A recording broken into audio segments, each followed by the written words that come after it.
My name is Andrew Petersen. I'm the CEO of the Business Council for Sustainable Development Australia, and welcome to this Day 8. G'day, Glasgow. Thank you for joining us. Today we're going to be doing a bit of reflection, and then we're going to be looking at the future, as one always does on the first day of the second week of the UN Climate Conference. Before we do, though, let me acknowledge that this event is being broadcast to you from the land of the Camaragal people, and we acknowledge their elders past, present, and emerging. And we welcome any Aboriginal or Torres Strait Islanders who are joining us today. Well, after the sugar hit, or the sugar rush rather, of announcements and pledges, it really does have to be asked, was there substantial momentum, or as Greta Thunberg has said, and could she be proven right, when she tweeted on Friday that this is a global North greenwash festival? But could we actually be heading to a result that's closer to Paris than Copenhagen? We're still at 2.7 degrees Celsius, but now possibly 1.8 degrees Celsius. And does it all depend if you are the IEA and an advocate for their position, or the UN and the position that they've countered in the last few days? Meanwhile, the delegates are waking up to week 2. This is a difficult week. Why? Well, the list of matters outstanding is now quite clear, just as the way forward is not. There's finance, Article 6, transparency, common NDC timeframes under the Paris Agreement, loss and damage, global goal on adaptation, measure and response measures. Not a bad shopping list that has to be dealt with. Now, all these issues and more await the parties, and particularly the negotiations, as they take over and possibly ring out a deal. Here's hoping. But according to all reports, the mood of the conference is good, and the trend towards a zero carbon world is now irreversible. The question is when we get there, and what the climate will be like when we get there. Now, a very interesting picture. Saturday. We'll go back to Saturday, because whilst it may have been Saturday for you all, in COP world, it's a day of conference. The summit never sleeps. This particular picture you see was seen by people as they woke up across the UK to find this particular wrap around the Financial Times, signalling perhaps that not all Australians are as challenged by urgent action as some of our national policymakers seem to be. On the top left and the top right, whilst they talk a lot of, and you've seen a lot of media coverage about what happened on the streets of Glasgow, these scenes are from inside the Glasgow Event Centre.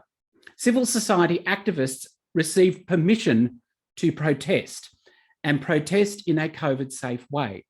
And civil society activists particularly were on the streets and marching to mark the Global Day of Action. The estimates that have been put of the number of participants at the particular marches exceeds more than 250,000 people.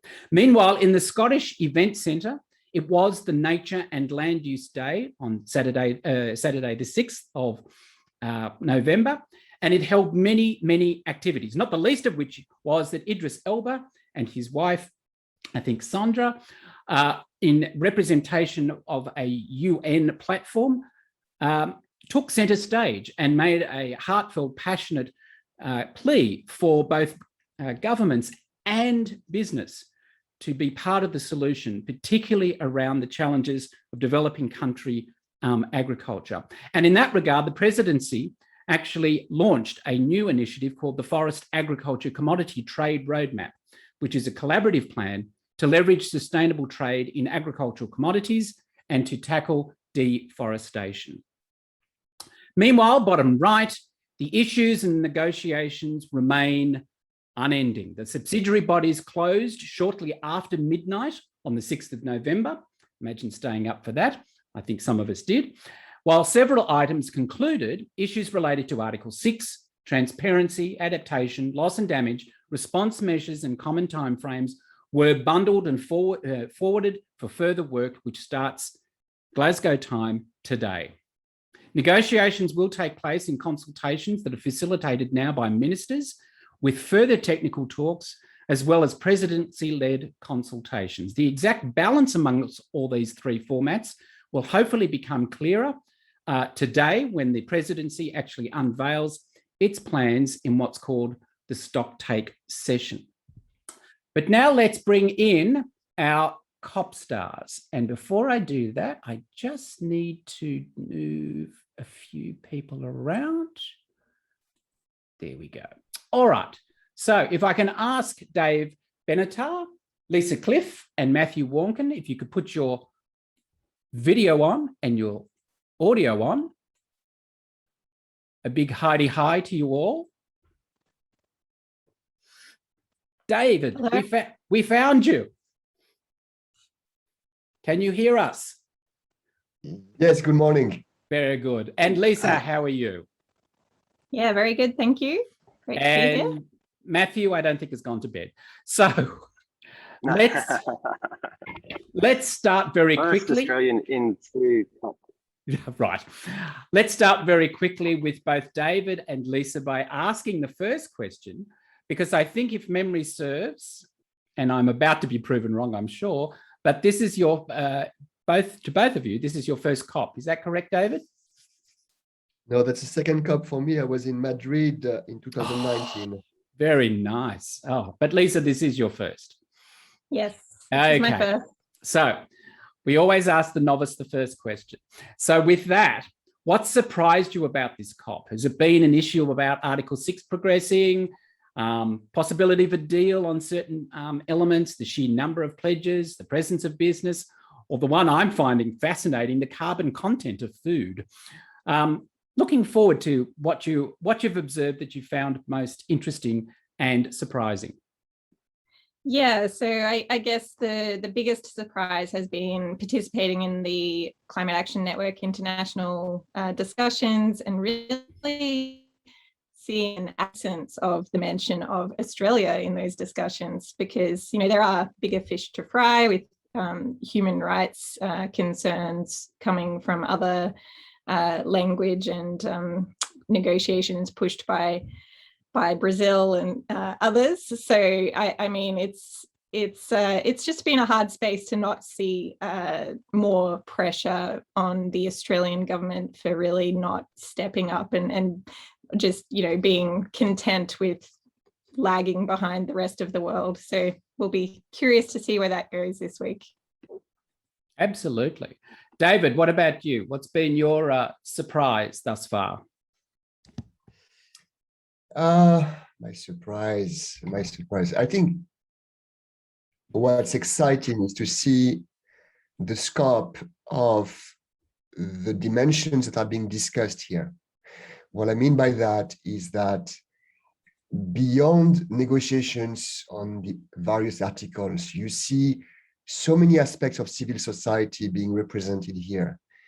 One of the panel I attended that really struck a chord with me was this young woman talking about gender rights and reproduction rights within the context of NDCs.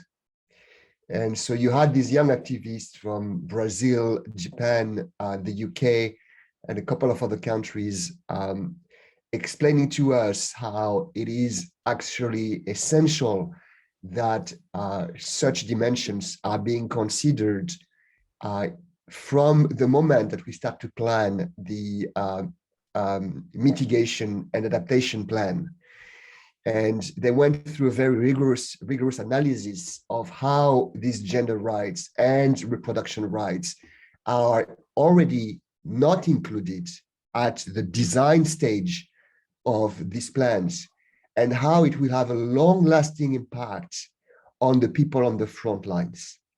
So that human elements is really what I find probably the most important, and that you really see here, whether you talk about indigenous people, you talk about people on the front line, you talk about the Great South, you talk about gender rights, There is a lot of that going on here. And it is really highly reassuring that these voices have a chance to be heard, maybe not as much as I'd like to be, but these voices are heard here, and this is important. Yeah, that's a really interesting observation, because that's coming through in the communications that are being spread by the UK presidency about the issues of public health, the Indigenous rights challenge, the question of gender, are all now well and truly interwoven into the harder discussions that are going on in the negotiations. So not just as side events or as important matters of concern by what would traditionally be seen as civil society raising these concerns, but the very process of the negotiations themselves talking about that. And it's been very much highlighted in the negotiations to date under Article 6 around how the importance of Indigenous rights and the respect of their knowledge, and in some respects, the monetization, or more accurately, the value of their knowledge being brought forward, which is a perfect segue to Matthew. And I would hope you would now share with us where you are and give us a little sense of a road tour around where you are. So this is live, people, live. We're bringing you live shots from inside the COP. Over to you, Matthew. Thank you very much, Andrew. Maybe what was surprising for me was that if you can get through security in 10 minutes if you're going through at 6:15 in the morning. So it's just a handy hint to any other people who want to avoid the queues.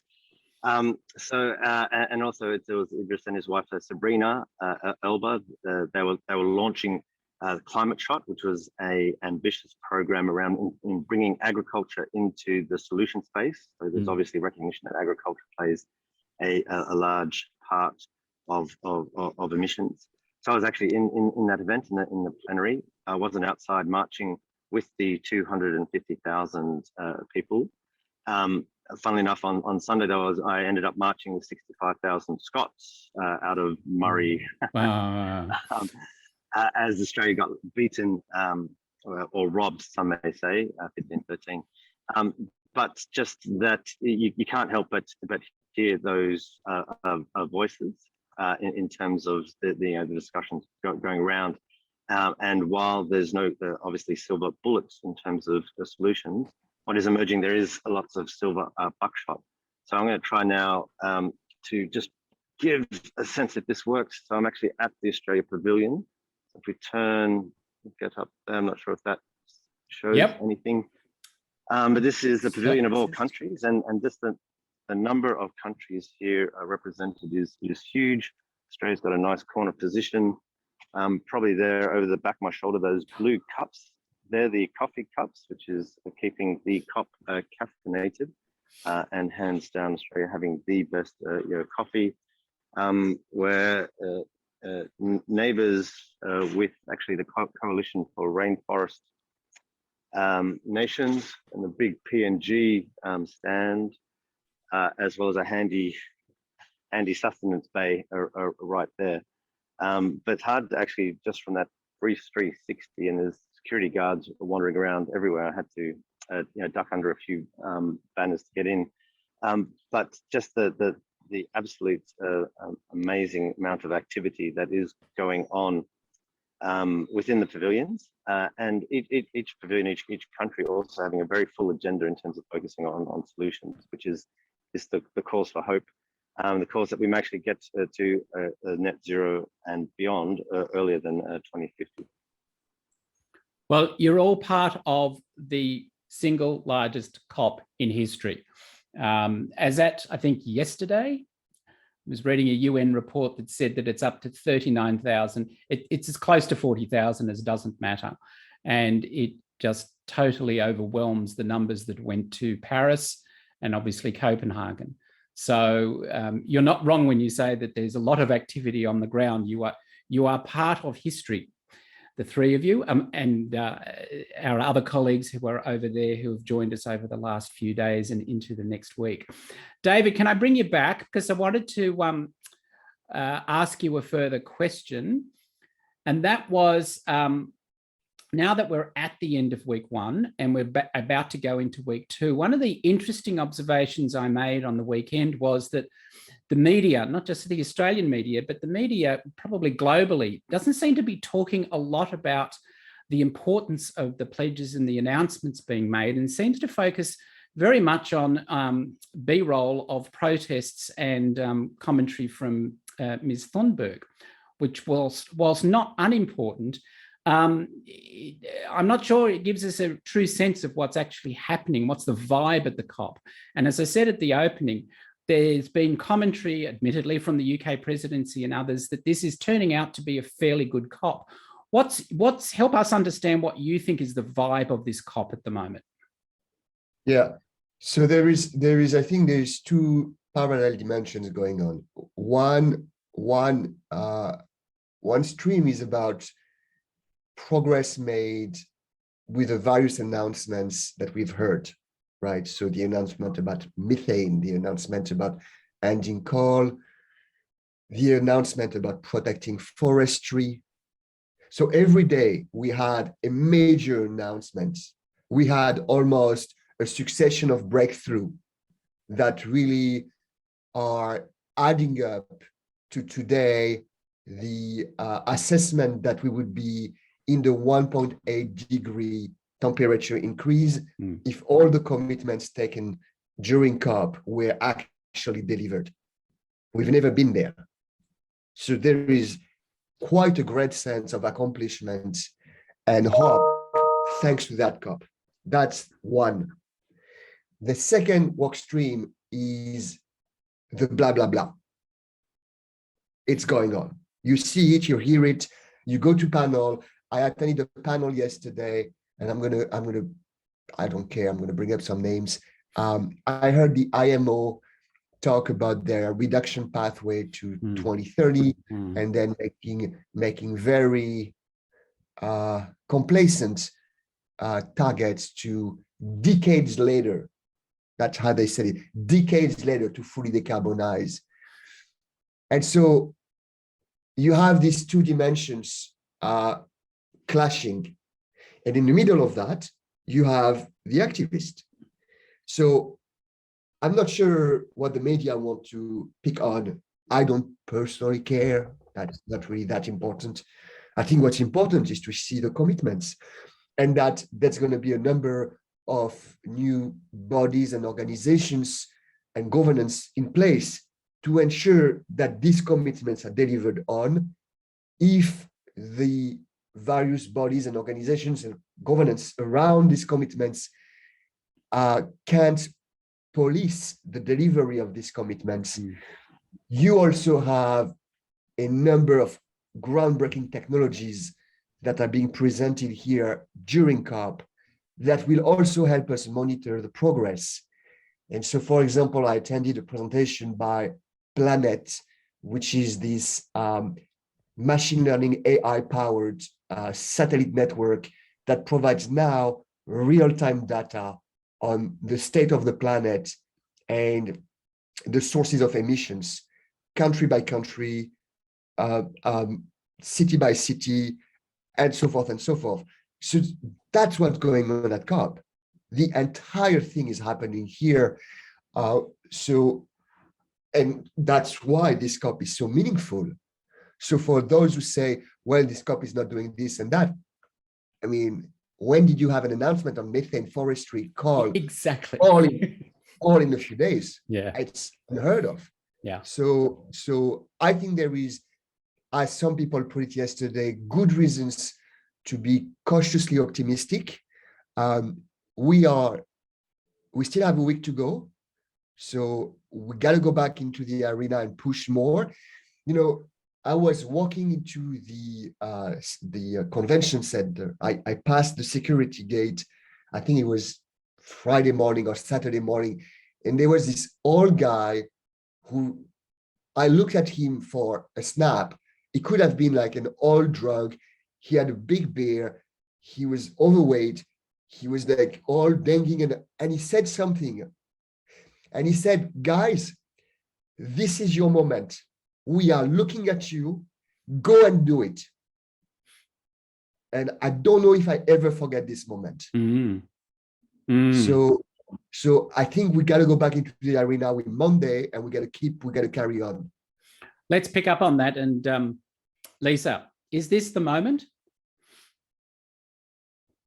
Well, I mean, yeah, as David just said, there's a lot of positive momentum that's being picked up by the media, most of that from countries other than Australia, which is very disappointing. But we can hopefully get caught up in the momentum in the next year, so we'll keep pressure on.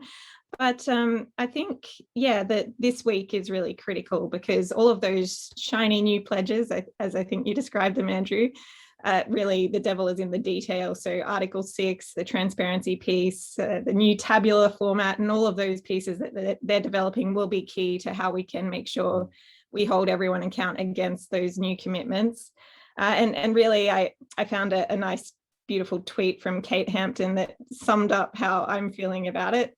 Just the politics. So there's more progress today than was imaginable even 2 years ago, yet we're still failing against the real measures of science and justice.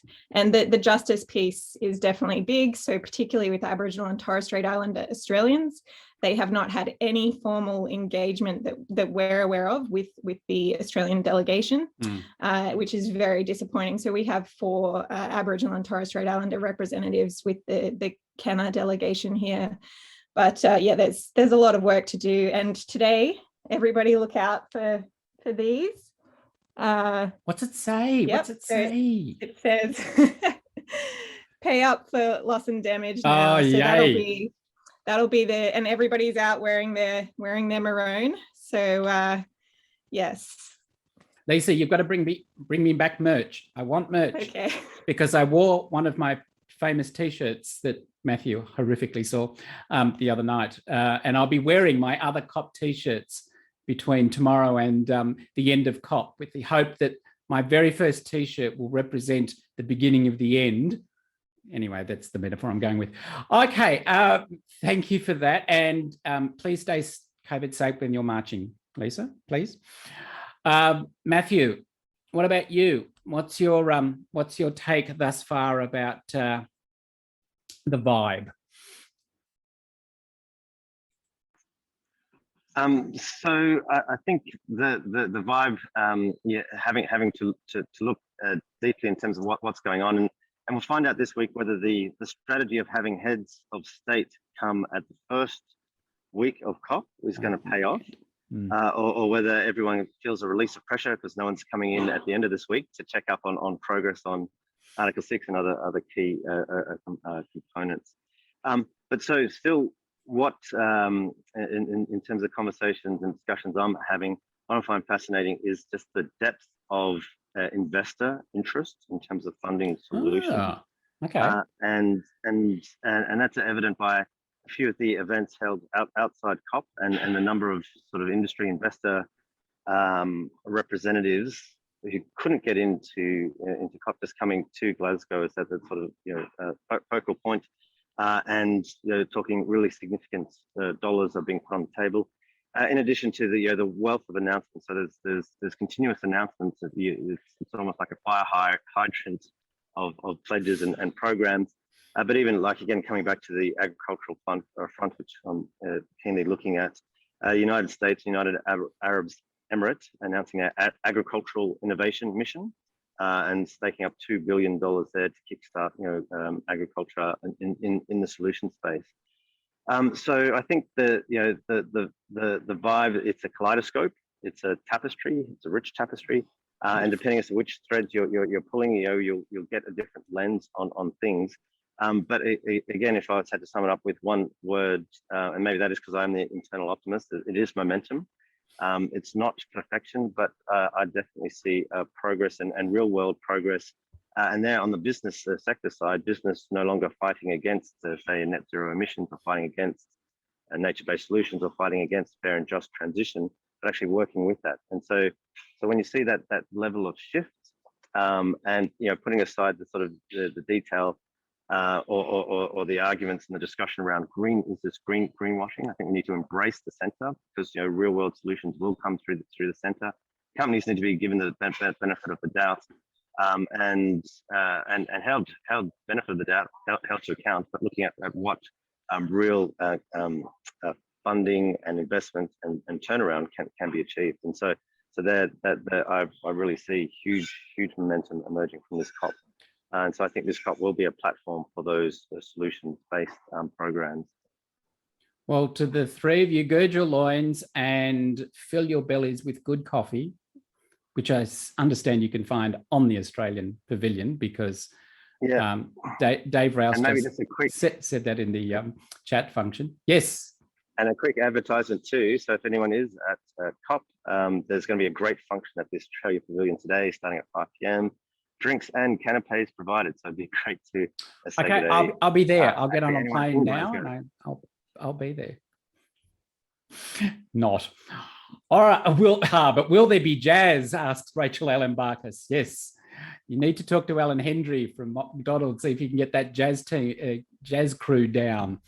All right, let me just do that. Yes, and quickly go to what's coming up today.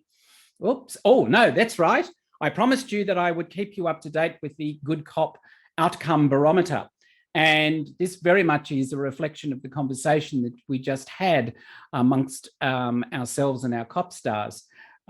You will find that this obviously will be available if you want to go back to the recording, and it will be shared with the BCSD membership through the updated briefing report that comes through to your inbox every day.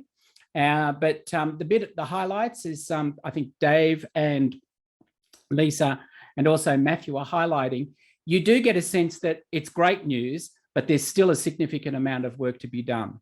And in the case of the challenge around coal, it was kind of 2 parts good news, 1 part bad news, which from a point of view of attending these COPs over the years, amazing to hear that there was any good news to talk about, let alone that there was perhaps not as great news as there was good news. But you see from this slide that but for loss and damage, and I'm very grateful to Lisa that she called that out, because that's very much a work in progress that has yet to begin, which is surprising and a little disappointing. But it is promised that the negotiators will be kickstarting those negotiations over the next few hours. But it's, as I say, it's very much nothing bad, nothing good. Everything's still very much up for grabs. But the key message that's coming through, particularly from the message from the pledges and the announcements, is that's great, but how do they fold and factor into the commitments under the NDC, the NDCs and the Paris Agreement, and how can we hold people to account? How are we going to ensure that reporting is going to show that this is not just a sugar hit, as I said at the front end of the program, but actually going to well and truly embed into strategic decision making by policymakers going forward. You are here today, which is Monday the 8th, adaptation, loss and damage, and we'll be very interested, and we might ask Lisa if she's able to come back on the program tomorrow to share with us her thoughts and particularly the civil society engagement with that particular activity. Tomorrow, we are definitely having Dave Rouse. I see him clicking all over the place in the chat function. So Dave, hang on there. Joanne Yoich from National Business Initiative will return with some updates in relation to the activities and the engagement by the South African delegation during the course of this particular conference. And we're welcoming a new COP star, which is Annelie Huxelberger from EcoSense, which is the BCSD German equivalent of our organisation, and she will have some interesting reflections, particularly from a broader EU perspective. But that's it for now. Thank you so much for joining us. To our speakers, our COP stars, we thank you so much for the contributions that you make, and we look forward to you joining us once again tomorrow at 6 o'clock for day 9 of G'day Glasgow. And don't forget, respect nature, respect each other, and respect the science. My name is Andrew Petersen. Thank you for joining us.